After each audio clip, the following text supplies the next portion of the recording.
તો જય માતાજી મિત્રો, આજે છે આપણે સારું કાર્ય કરવાનો દિવસ 26મો અને 26મા દિવસે હું આજે તમને ભાવનગરમાં આવેલું સરિતા સોસાયટી, જે એક 90 વર્ષના વૃદ્ધ બા પોતાનું ઘરનો બોજ ઉપાડે છે અને બધાના ઘરકામ કરે છે.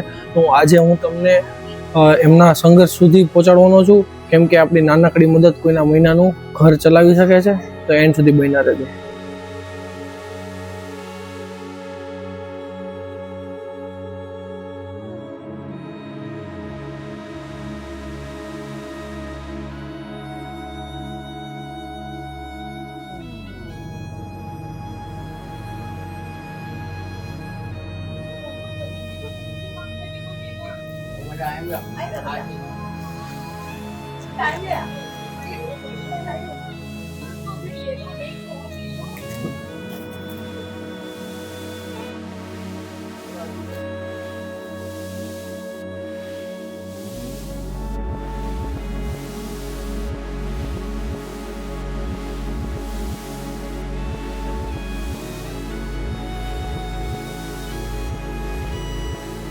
થોડો બેન ભાઈ બે કમાઈ.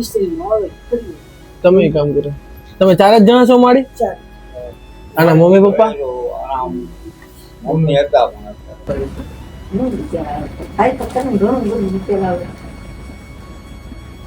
ટેન્શન ન લ્યો મારી. બીજી કઈ જરૂર છે તમારે? હે તમારા દીકરા સમજો મારી, રોવામાં છાના રહી જાવ. બીજું કઈ ટેન્શન છે? બીજું કઈ જરૂર છે? કયો અમને તમ તારે. અમે એટલે દયા છે.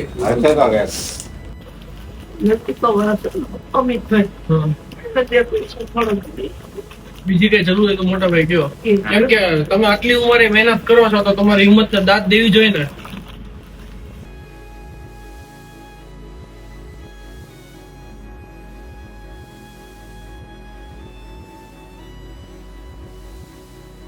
ઘરકામ કરે તમે ઘરકામ કરો? હા, હું ઘરકામ કરું. ઓલો ક્યાં તમે રાતે 10 11 વાગે આવે માડી.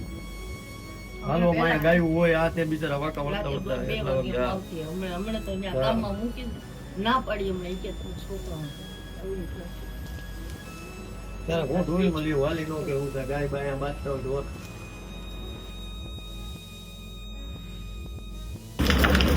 છોકરાનું ભવિષ્યનું જોવાનું, તમે આટલી મહેનત કરી, છોકરા થોડા કામ કર્યા રાખશે. તમારી ઉંમર ને તમારી રીતે કઈ દવાનું હોય કાંઈ હોય ને કહેજો.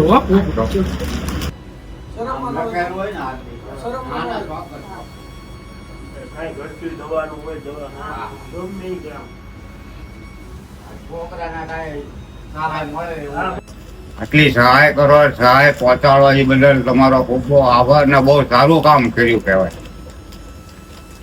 ભવિષ્યમાં સારા કામ કરતા રહે એવા અમારા આશીર્વાદ.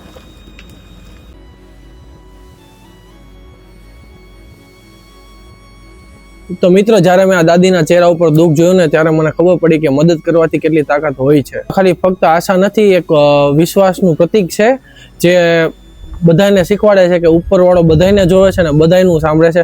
અને જો તમારી આસપાસ આવું કોઈ વ્યક્તિ હોય, જો તમે મદદ કરી શકતા હોય તો કરજો, અને જો ન કરી શકતા હોય તો અમારા વિડીયોમાં કોમેન્ટ કરજો, જેથી અમે મદદ કરવા પહોંચીએ. આજનો વ્લોગ અહીંયા પૂરો થાય છે. મળીએ કાલે નવા વ્લોગ સાથે. જય માતાજી.